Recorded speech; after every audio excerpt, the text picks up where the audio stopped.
창세기 4장 1절에서 7절까지의 말씀입니다. 제가 봉독하겠습니다.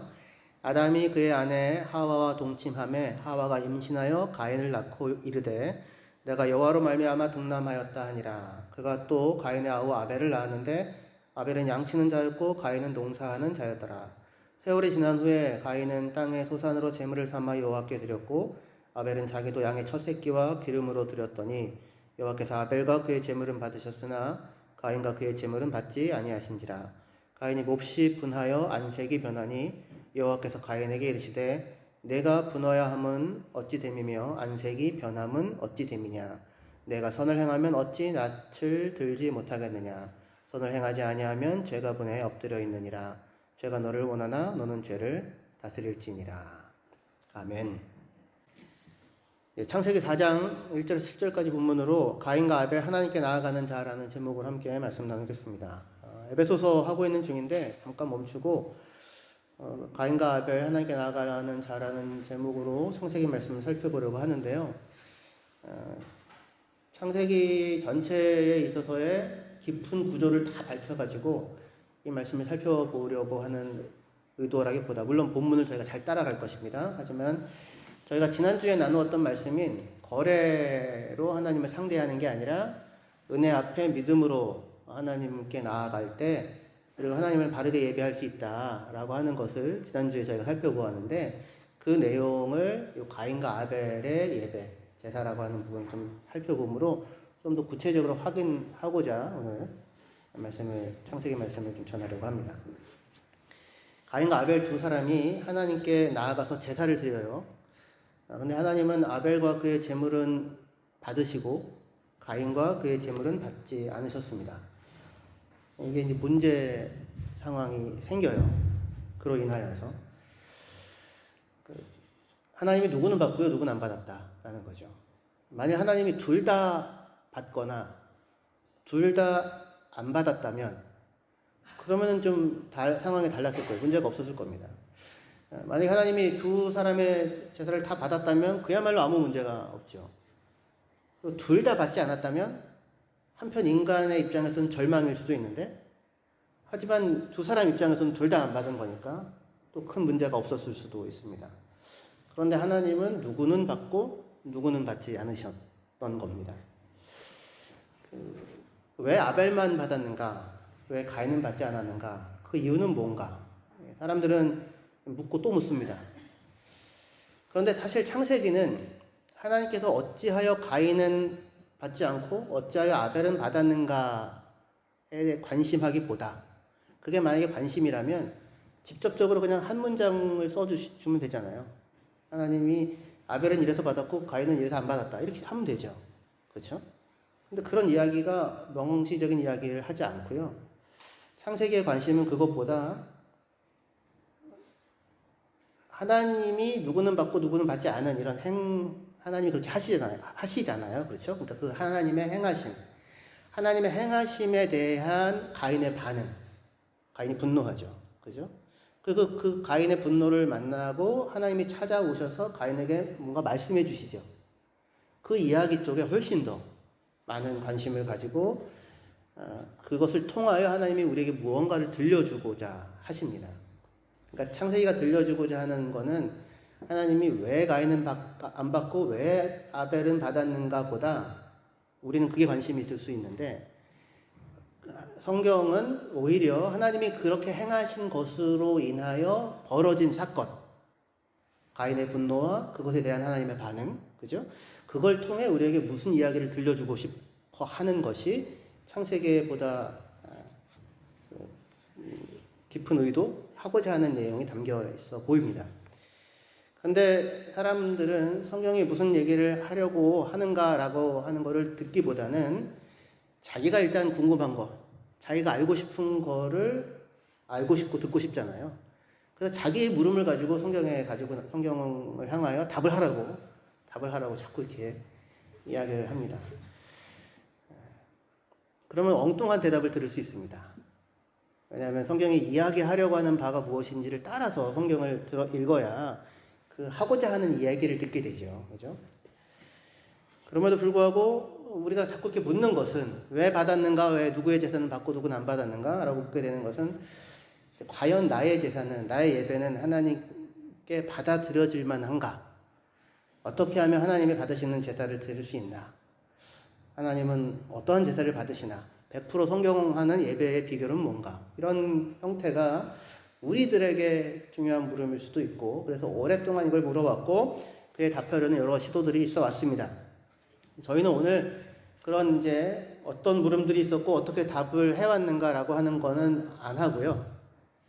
저희의 관심은 그것보다는 창세기 본문 자체를 1절부터 4장 1절부터 차근차근 주의 깊게 살펴보면서 성경이 우리에게 들려주고자 하는 이야기를 좀 들어보려고 합니다. 그러니까 왜 받았는가, 왜 받지 않았는가 보다 이를 통해 하나님은 우리에게 무슨 이야기를 해주고 싶은가, 그 얘기를 좀 들었으면 좋겠습니다.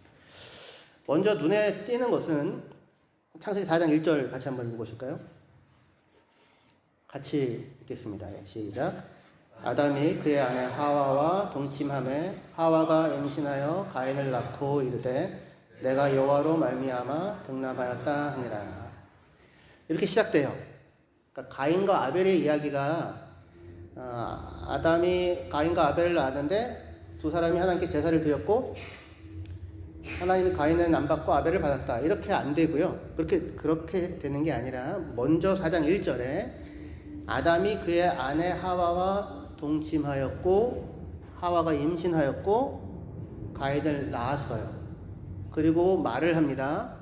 내가 여호와로 말미암아 등남하였다. 내가 하나님의 도움으로 말미암아 아들을 얻었다.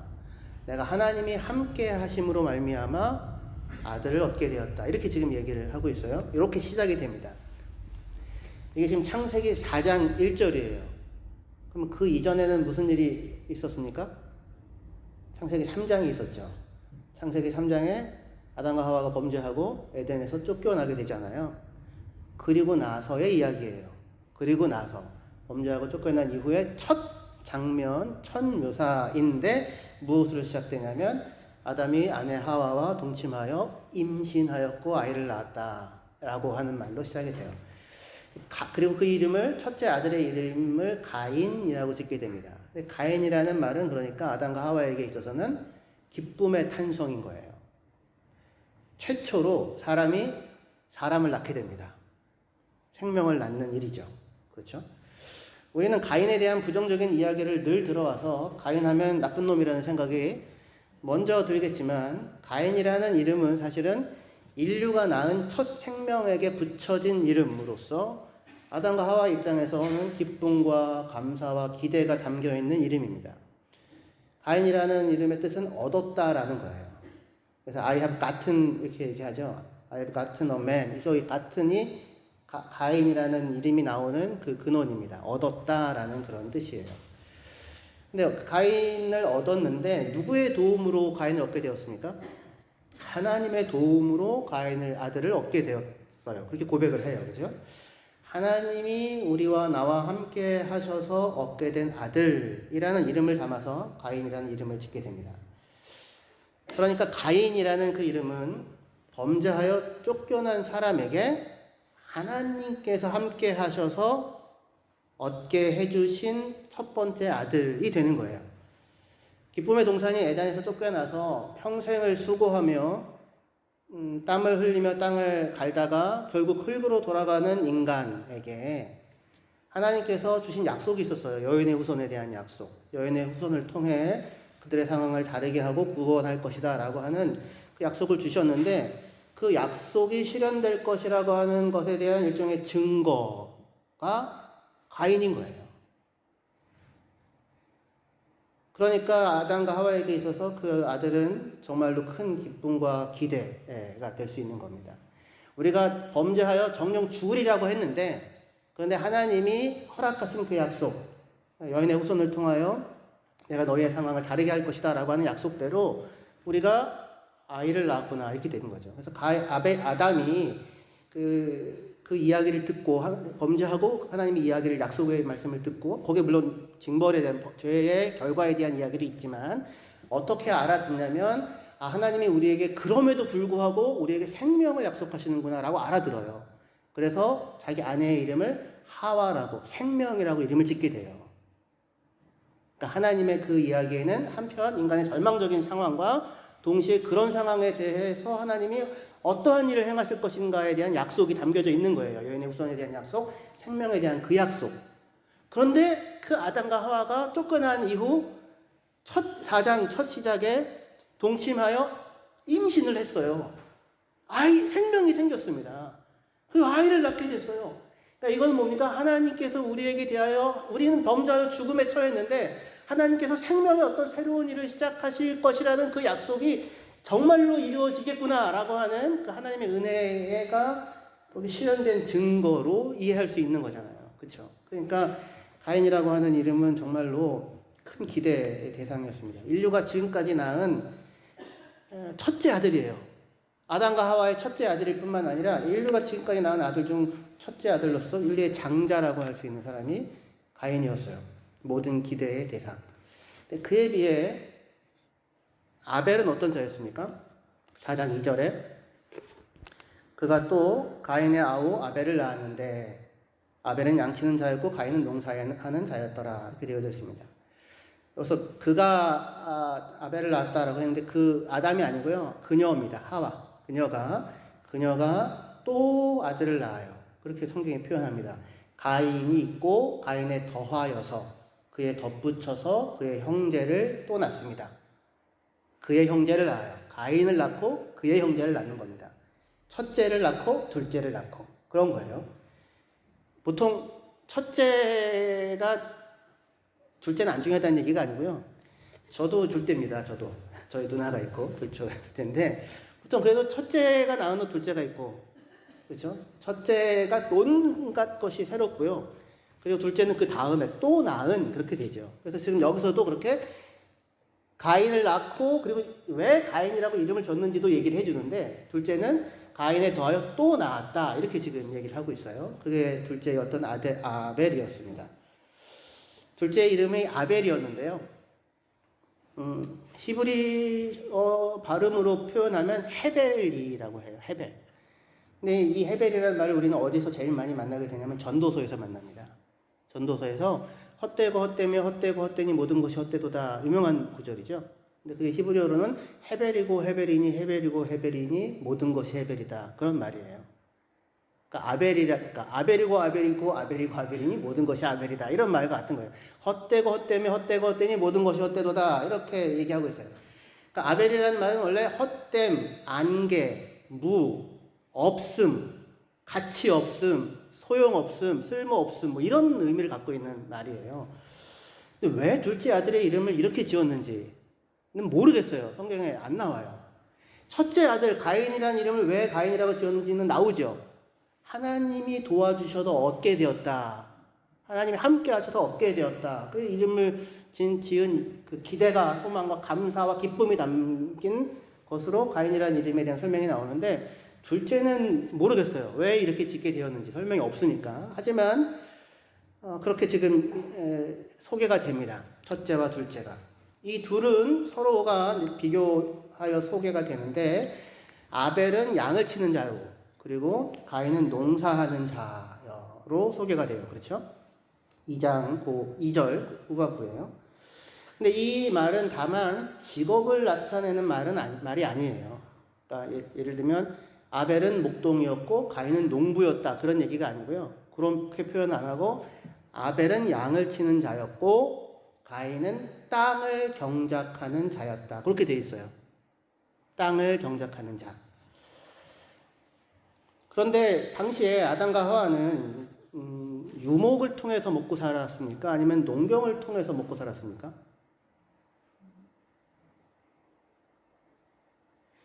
그 유목만 하면은 안 돼요. 원래 유목민이 돌아다니려면 농경민이 있어야 되고요. 농경민이 있어서 옆에서 유목하면서 자기가 양이나 이런 거 주고 먹고 살 거는 농사 짓는 사람에게서 얻어야 되잖아요. 그렇죠. 양만 키워서 살 수는 없습니다. 그러니까 농사를 짓고 그리고 양도 키우고 이렇게 되는 거죠. 그러니까 이 가인이 땅을 경작하는 자였다라고 하는 것, 그리고 아벨이 양을 치는 자였다라고 하는 것은 다만 목동이고 농부야라는 얘기가 아니고요. 누가 훨씬 더 큰 중요한 의미가 있는데, 특별히 가인에 대하여 땅을 경작하는 자였다라고 얘기를 하잖아요. 근데 이거는 하나님께서 본래 아담을 짓고 아담에게 주신 역할이었고 사명이었고 명령이었어요. 하나님이 에덴 동산을 짓고 거기에 아담을 들여놓잖아요. 그럴 때 하나님이 뭐라고 얘기하냐면 그 땅을 경작하고 돌보게 합니다. 지키게 합니다. 그러니까 땅을 경작하는 것은 하나님이 아담에게 주신 중요한 역할이었고 사명이었고 명령이었어요. 그런데 이 역할을 감당하는 자가 누구예요? 가인이었던 겁니다. 그러니까 먹고 사는 가장 큰 문제를 감당하는 자가 가인이었어요. 그래서 가인이 땅을 경작하는 자로 work of the ground라고 소개가 되고 있습니다. 또한 동시에 이게 본래 하나님께서 아담에게 준 역할이면서 동시에 아담이 범죄한 뒤에도 하나님이 아담에게 주신 말씀이 있는데, 그것 또한 아담이 수고하여서 아담으로 말미암아 저주받은 그 땅을 경작하고 그리고 그것에서 얻은 소산을 먹을 것이라고 그렇게 말씀하시죠. 그렇죠? 그러니까 가인은 본래 인간에게 주어진 땅을 갈라고 하는 그 역할을 책임 맡고 동시에 죄의 결과로 인하여 주어진 그 짐을 가인이 짊어지고 담당하는 역할을 하게 되는 거예요. 그러니까 저주받은 땅을 땀 흘리며 힘들게 경작하는 그 몫을 장자인 가인이 감당을 하고 있는 것입니다. 우리는 이 가인과 아벨의 이야기를 처음부터 선입견이 있어서 이 이야기를 다 알고 있으니까 가인은 나쁜 놈, 아벨은 좋은 사람 이렇게 생각하며 읽을 수도 있는데, 근데 그렇지 않고 차근차근 성경의 이야기를 살펴보면 저희가 성경 구절을 적어놓은 따로 있는 게 그 밑에 뒤쪽에 보면 있거든요. 설교 이렇게 앞에 보시면 가인이 땅을 경작하는 자였다라고 돼 있죠, 그죠? 그게 이제 아보드 아다마라고 해서 땅을 경작하는 자라고 하는데, 그 아보드 아다마에 해당되는 이야기가 창세기 2장 5절에 땅을 갈 사람으로 하나님께서 사람을 지으시거든요. 아담에게 주어진 역할이고요. 그리고 2장 15절에도 에덴을 지으시고 거기에 아담을 두어서 그것을 경작하게 하십니다. 그 똑같은 단어, 똑같은 말이고요. 그리고 3장에도 에덴에서 쫓아내시면서도 하나님이 뭐라고 얘기하시냐면 그 근원된 땅을 가려고 하십니다. 그러니까 지금 이 역할은 아담에게 주어진 한편 역할이고, 한편으로는 그의 범죄로 말미암아 처하게 된 공고한 상황을 감당해야만 하는 그러한 것에 대한 묘사가 땅을 간다는 거예요. 근데 그걸 누가 책임 맡게 됩니까? 가인이 그걸 떠맡아서 그걸 감당하고 있다. 이 얘기를 제가 드리는 것입니다. 그에 비해서 둘째인 아벨은 양을 치는 일을 감당합니다. 물론 양을 치는 일도 쉬운 일만은 아니겠지만, 세상에 쉬운 일은 없으니까. 하지만 농사를 짓는 것에 비하면 상대적으로 그렇게 과중한 노동이 필요하지 않은 일이라고 생각할 수 있습니다. 밭농사를 접은 사람으로서 제 경험에 따르면, 저희 어머니가 이제 시골에서 밭농사를 지시거든요. 그럼 제가 이제 가끔씩 내려가서 저도 돕고 이제 하게 되는데, 사람이 일주일 정도만 일손을 놓아도요, 잡초를 안 뽑아도요, 밭과 밭 고랑이 구분이 안 되게 잡초가 올라옵니다. 그래서 푸른 초장이 됩니다. 놀랐어요. 그러니까 그게 농사예요. 끊임없이 손이 가고 끊임없이 노동하고 끊임없이 땀을 흘리고 해야 무언가를 얻을 수 있는 것이죠. 그게 밭을 가는 자의 모습입니다. 그러니까 가인은 훨씬 더 큰 책임과 강도의 일을 가인이 감당한 것이고, 상대적으로 아벨은 그것보다 덜한 책임을 감당했다고 말할 수 있을 거예요. 이러한 소개에 이어서 드디어 4장 3절에 세월이 지난 후에라고 표현되는데, 히브리어로 직역하면 날들의 끝에라고 할 수 있어요. 날들의 끝에 농사가 끝나고 이제 추수할 수 있는 상황이 되어서 추수를 하게 됩니다. 그러니까 힘든 노동의 결과로 얻게 된 것을 가지고 가인이 하나님께 감사하며 제사를 드리게 돼요. 4장 3절에 보십시다. 세월이 지난 후에 가인은 땅의 소산으로 제물을 삼아 여호와께 드렸고 아벨은 자기도 양의 첫 새끼와 그 기름으로 드렸더니 이렇게 되어져 있어요. 자, 4장 3절에 보시면 이 제사를 지금 주도하고 있는 자가 누굽니까? 가인이 드리는 거예요. 세월이 지난 후에 날들의 끝에 추수가 되어 이렇게 됩니다. 날들의 끝이 있다는 거는 그거는 농사 짓는 자에게 해당돼요. 씨를 뿌리고 때가 돼서 거두잖아요. 그죠? 그게 그 기한의 시기의 끝이 있는 거죠. 그러니까 추수가 되어 제사를 드렸다 이런 의미가 됩니다. 양을 제가 안 키워봐서 모르는데 양이 3월과 10월에만 새끼를 낳죠? 안 그렇죠. 안 그렇다고요. 그렇죠? 그러니까 날들의 끝이라고 할 수 있는 게 없어요. 그러니까 다시 얘기해서 이 얘기는 뭐냐면 농사를 짓고 그 얻은 결과로 저주를 받았으나 저주받은 땅에서 힘들게 경작하여 수고한 결과를 가지고 마치 가인이라는 생명이 그렇게 태어났듯이 가인도 수고하여 얻은 결과를 가지고 하나님께 나아가 감사하며 추수감사제에 예배를 드리는 겁니다. 그래서 가인이 날들의 끝에 가인이 땅에서 얻은 것을 가지고 제물을 삼아서 하나님께 제사를 드렸다 이렇게 돼요. 가인이 주도하고 있습니다. 그런데 놀라운 건 뭐냐면 그런데 아벨도 그를 따라서 같이 제사를 드렸던 겁니다. 하지만 이 추수감사에 대한 제사로 드리는 이 제사를 주도하고 있는 중심 인물은 가인인 거예요. 본래가 제사는 누가 드리는 법입니까? 장자가 드리는 거죠. 그죠? 집안에서. 장자가 드리고 있는데 차자가 옆에서 딸에게 또 혼자 제사를 드리면 이상한 거잖아요. 그래서 사실은 본래가 장자가 제사를 드리는 법입니다. 그런데 눈에 띄는 것은 가인이 그렇게 추수에 대한 감사로 드리는 제사에 아벨도 자기 나름의 것을 가지고 참여하고 있는 것입니다. 사실은 아벨은 여기에 굳이 제사를 드리는 자로 참여하지 않아도 돼요. 왜냐하면 본래 장자가 가족을 대표로 하여서 드리면 되는 것이고 더군다나 추수감사의 제사잖아요. 가인이 감사하여서 날들의 끝에 그러니까 가인이 드리면 되는 것인데 이상하게도 아벨 또한 양의 첫 새끼와 좋은 기름으로 같이 제사를 드리고 있었던 것입니다. 자, 지금까지 우리가 살펴본 내용에 따르면 지금까지 그 선입견을 좀 버리고요. 가인 나쁜 놈, 아벨 좋은 놈. 이 선입견을 버리고 창세기가 3장 이후 4장부터 절망이라고 생각했는데 소망이 생겼고 첫 아들 인류의 장자가 태어나고 그리고 힘겹게 노동하고 아담에게 주어진 두 가지의 어떤 이중적인 한편 사명이며 하지만 죄의 결과로 말미암아 힘들지만 감당해야 되는 그 몫을 장자로서 감당하고 그 날들이 끝이 되어 추수하고 그리고 하나님께 감사하며 예배를 드리는 이런 지금 그림이에요. 자,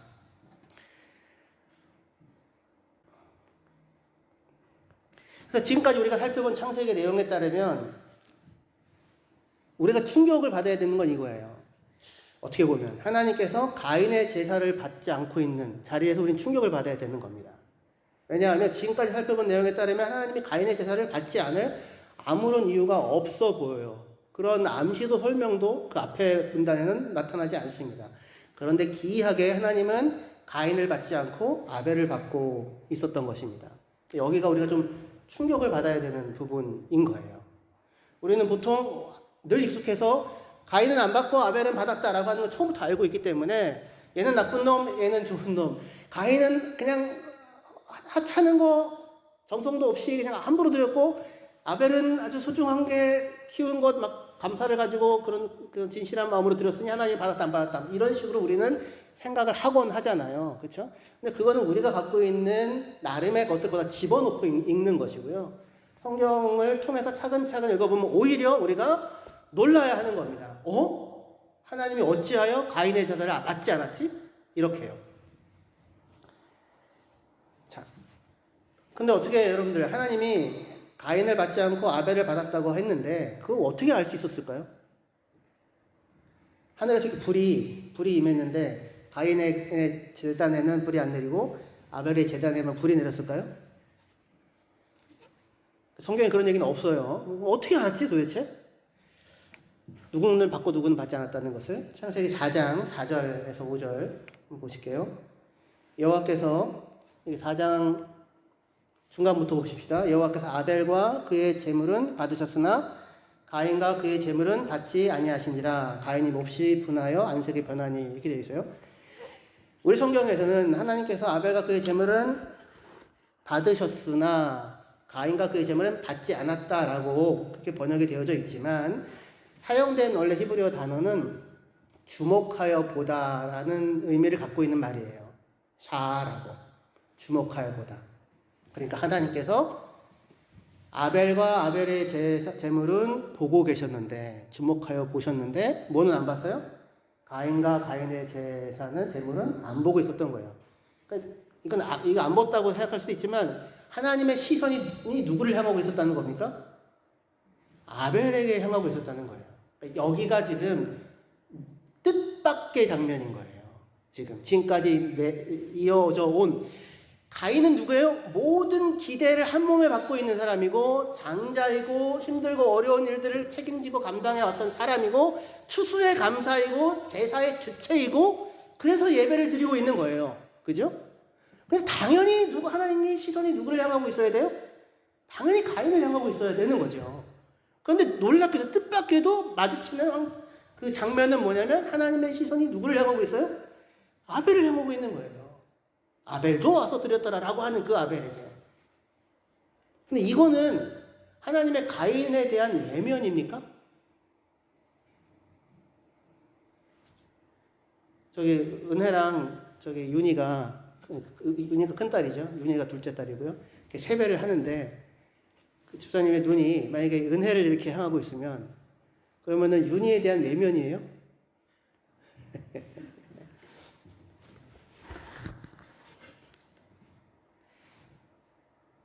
지금 일어난 일은 그거예요. 우리가 충격을 받고 놀라야 하는 것은 지금까지 이야기를 따르면 이 모든 일 속에서 당연히 하나님의 시선이 가인에게 머물러야 하는데 그게 아니라 놀랍게도 하나님의 시선이 옆에 아벨도 와서 드렸더라라고 하는 둘째도 낳았더라라고 하는 가인은 경작하고 땅을 가는 사람이었고 아벨은 근데 양을 치는 사람이었다라고 하는 그렇게 소개된 아벨에게 하나님의 시선이 지금 이렇게 머물고 있다고 하는 것입니다. 이 장면을 상상을 해보십시오. 상상을. 그리고 여러분들이 가인이라고 생각을 해보십시오. 아벨이라고 물론 나중에 생각을 해볼 수도 있겠지만 아들 둘이 있습니다. 아들 둘이 하나님께 제사를 드립니다. 하나는 부모의 모든 기대를 한 몸에 갖고 있는 대들보 같은 자로서 장남인 가인이고 다른 하나는 그냥 둘째입니다. 근데 이 둘이 제사를 드릴 때에 하나님이 첫째 가인이 아니라 둘째 아벨을 보고 계십니다. 가인이 무슨 행동을 해도 하나님의 시선이 자기가 아니라 아벨에게 머물고 있는 거예요. 그때 가인이 느꼈을 마음, 정서, 감정, 절망을 생각해 보십시오. 그리고 분노하지요, 가인이. 원래 사람은, 그게 여기가 분노의 이유인데, 사람은 여러 가지 이유로 분노하지만, 이게 말이 안 된다, 불공평하다라고 느낄 때 분노하죠. 그죠? 이거 어떻게 이럴 수 있어? 그죠? 불공평하다고 생각할 때 분노하고, 또한 언제 분노하냐면, 예상했던 것과 다르게 일이 진행될 때 분노하게 됩니다. 당연히 받을 줄 알았는데, 왜 날 안 줘? 이런 분노하게 되죠. 그죠? 불공평하다고 느낄 때 예상했던 것과 다르게 될 때 사람이 다 분노하는데 가인도 마찬가지로 그 상황에서 분노하게 되는 거예요. 지금까지 전개해온 창세기 내용에 따르면 자연스러운 어떻게 보면 이해라고 할 수 있습니다. 이때 여기가 중요해요. 가인의 분노, 가인의 물음. 도대체 왜 내가 아니란 말인가? 어떻게 아벨이란 말인가? 어떻게 하나님은 아벨을 받으면서 아벨을 보시면서 나는 보지 않을 수 있단 말인가? 나는 장자고 나는 하나님께서 말한 대로 땀 흘려 농사를 지었고 아담의 범죄로 인한 땅의 저주를 지금껏 내가 다 감당하면서 힘겹게 노력한 결과를 가지고 하나님께 감사하며 나아왔는데 어떻게 내가 아니고 어떻게 저놈이란 말인가? 내가 뭘 더 어떻게 하라는 말인가? 라고 하는 것이 가인의 물음일 거예요. 어떻게 내가 아닐 수 있단 말인가? 어떻게 저 인간이라는 말인가? 근데 거꾸로 아벨의 입장에서는 어떻게 생각할 수 있을까요? 어떻게 나란 말인가? 하나님이 어떻게 나를 보신다는 말인가? 그죠? 이 자리가 예배의 자리에서 우리가 마땅히 서야 하는 자리예요. 어떻게 내가 아닐 수 있단 말인가? 라는 물음이 아니라 어떻게 하나님이 나를 보신단 말인가?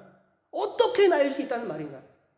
그러니까 하나님이 그렇게 연약하고 작고 기대할 수 없는 자를 받으시는 것은 그걸 통하여 사실은 뭘 얘기하시는 거예요?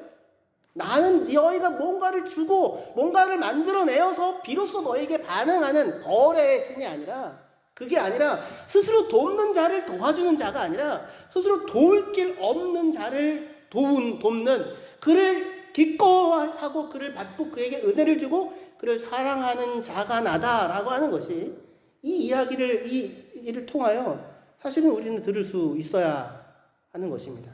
이게 들려야, 이게 보여야 하나님께 온전하게 예배할 수 있는 예배자의 자리에 서 있는 거예요. 가인의 물음, 이게 중요해요. 사실은 여기서 제가 더 말씀드리고 싶은 상세한 논의가 있는데 나중에 기회가 되면 또 거기를 할게요. 오늘 우리가 확인해 보고 싶은 것은 딱 그겁니다. 가인의 물음, 왜 내가 아닌가? 내가 드리는 거 그냥 하나님 받으시면 되지. 왜 내가 이토록 정성을 다하여 모든 것을 다하여 드렸는데 근데 하나님 어찌하여 나를 받지 않으신단 말인가? 라는 물음으로 나아간다면 그거는 사실은 우리가 하나님을 예배하는 자의 마음이나 자세가 아닐 거예요. 오히려 거꾸로 아벨의 물음, 왜 나입니까? 어찌하여 나를 받으셨습니까? 하나님은 어떻게 나를 사랑하실 수 있단 말입니까? 라고 하는 물음을 가지고 하나님께 나아가 그의 이름을, 그의 은혜를 찬양하고 고백할 수 있다면 그것이야말로 우리가 드릴 수 있는 예배일 거예요. 두렙돈 넣은 여자가 있습니다. 두렙돈 넣은 여자. 그죠? 성전에서 많은 사람들이, 많은 부자들도 돈을 넣었는데 예수님이 뭐라고 얘기했냐면 두렙돈 넣은 여자에게 그녀가 가장 많이 넣었다. 그렇게 얘기를 해요. 가장 많이 넣었다. 부자들이 자기가 가지고 있는 것으로 수천억을 넣는다고 해도 그 수천억으로 인하여 하나님이 그들을 받으시는 거 아니죠. 그죠? 어찌하여 내가 수천억을 넣었는데 안 받으신단 말입니까? 그러면 안 되는 거예요. 근데 그들이 수천억을 넣었다고 하나님이 그걸 받으시는 게 아니라 두렙돈 낸 여자를 하나님이 받으신다. 이렇게 예수님 말씀하세요. 렙돈이라는 것은 128분의 1 데나리온이에요. 데나리온은 하루치 1당입니다. 그러니까 하루치 1당의 128분의 1이 한 렙돈인데 두 렙돈이니까 64분의 1인 거예요. 하루치 1당이 얼마인지 모르겠지만 그냥 한 100유로라고 생각하면 두 렙돈은 1유로 50센트가 되는 금액입니다. 그런데 예수님은 그녀가 다른 이들보다 많이 넣었다고 얘기해요. 근데 이건 유대인들이 비교급을 사용하는 방식을 따르면 이건 무슨 얘기가 되냐면 그녀만 넣었다라는 말이 돼요. 그녀만 하나님을 참으로 예배하였다. 이렇게 얘기할 수 있습니다. 하나님은 우리가 무언가를 드려서 받게 할 수 있는 분이 아니고요. 아벨, 헛되고 허무하며 안개와 같이 사라질 뿐인 정령 죽으리라 라고 하는 그 말 앞에 어떠한 것도 다른 것들을 내어놓을 수 없는 자, 헛되고 허무하며 무의고 아무것도 아닌 자라고 얘기할 수밖에 없는 아벨인 그런 우리들에게 뜻밖에도 그의 시선을 향하시고 우리에게 생명을 주시고 구원을 주시고 영생을 주시는 우리를 사랑하시는 분으로 이 이야기를 통하여 하나님은 우리에게 자신을 나타내십니다. 그러니 그런 주님께 나아가 주님 헛되고 아무것도 아닌 자인데 정령 죽으리라 죽을 수밖에 없는 자인데 그런 나를 위하여 모든 것을 내어주셔서 생명을 누리게 하시니 감사합니다.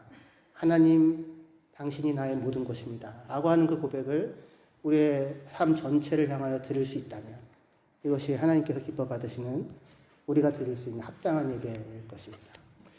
기도하시겠습니다.